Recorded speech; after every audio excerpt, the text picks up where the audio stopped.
President Donald Trump, still not used to saying that. Last night, he flew 8,000 miles for his first state visit to India. Now, Trump's in India partly to negotiate a trade deal and partly to get his copy of the Kama Sutra signed. Yeah, Trump and Melania use that book all the time. Her favorite position is the one where she's on top and he's not in the room. Now, you might be wondering, how would a country full of brown people react to a visit from Donald Trump? Well, it turns out from the moment Trump arrived, it was love at first sight. President Trump just arrived this morning for a two-day visit. The president received what's being called a king's welcome, orchestrated by the Indian Prime Minister. The president headed a massive rally packed with more than 100,000 people. A Make America Great Again rally, India style. They even blasted Macho Man before the president took the stage, and when he did, a show of affection for India's Prime Minister. Namaste, Trump! The president is overwhelmingly popular here in India, where his pro-business, tough-on-terror image is widely admired. I happen to like Prime Minister Modi a lot. He says between the stadium and the airport, we'll have about 7 million people, so it's going to be very exciting.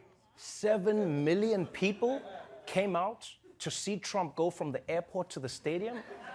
That's impressive. Although, to be fair, it's also India. There's 7 million people between any two locations. Yeah, I mean, the line at Indian Starbucks is 7 million people. There are Indian brides right now who are like, no, daddy, I just want a small wedding, no more than 7 million people. It's like, okay, Anushka, first cousins only.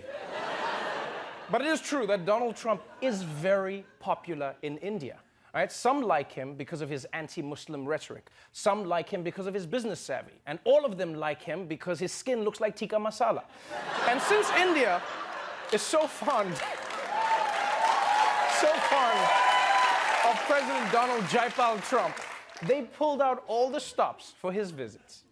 At India's famous Taj Mahal, workers paint, spruce and polish. Roads are renovated, and nearby, the Yamuna River rises as millions of litres of water are released to cover its foul, polluted smell. Preparations included a hastily built wall that critics say was meant to block the view of a slum, keeping thousands of poor people out of sight. Yeah, India is trying so hard to impress Trump that they're building new roads, cleaning up dams, and even building a wall to hide their slums. And you know Trump's got to love that. He's just like, you see, they built a wall, and I haven't seen a single Mexican. It works, folks.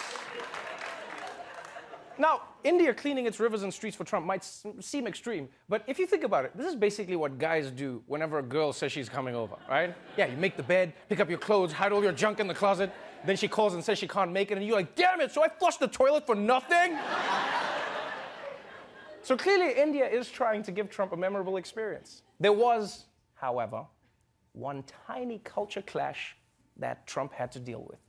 Donald Trump is in India this morning, but he could be forced to go without his favourite meals of burgers and steaks. India's Prime Minister, Narendra Modi, a devout vegetarian, plans not to serve any meat to the president during his visit. One person who's familiar with President Trump's eating habits has told the media they're worried about how he'll cope with the lack of meat, saying, "I have never seen him eat a vegetable." I honestly don't know what's stranger. The fact that Trump might eat vegetables, or that people are actually worried about how it will go. Because you realize the news wasn't even snarky about it. They weren't like, haha, the president has to eat vegetables. They were like, yo, if Donald Trump eats broccoli, he could die. So this is going to be hard on Trump. And you know what I was thinking is what's worse for him? Is that cows are so sacred in India that they're allowed to just wander around in the city. So can you imagine how hard that's going to be for him? He hasn't eaten beef for 2 days, and then he's just going to start seeing cows in the streets, and he's going to be like, oh my God, I'm hallucinating. All the cows I've eaten have come back to haunt me. I'm sorry, cows. I'm so sorry. So sorry. But I will say I'm impressed because despite the beef issue, Trump is making the best of his India trip. In fact, he even made an effort to show the Indian people how much he respects them by trying to speak their language. And it went about as well as you would think. India welcomes us at the world's largest cricket stadium right here in Ahmedabad. Namaste, Chiwala, Gujarat, Sardar Patel, Ashram, Sachin Tendulkar, Gujarat, Goa, Diwali. As the great religious teacher Swami Vivekanand once said.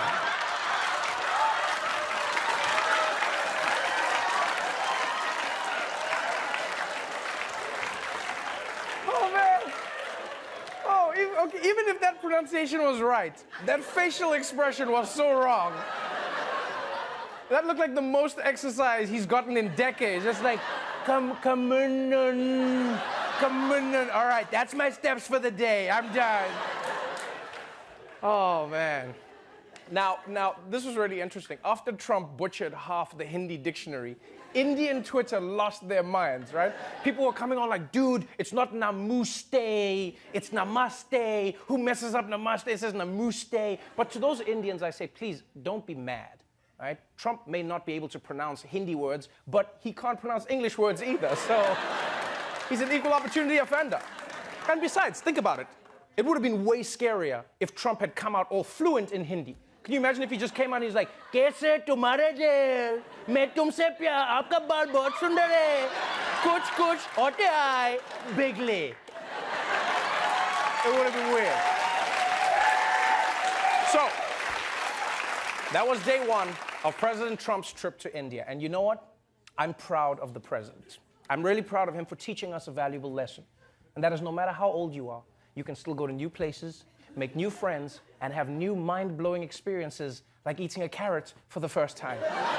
And to that I say, namaste.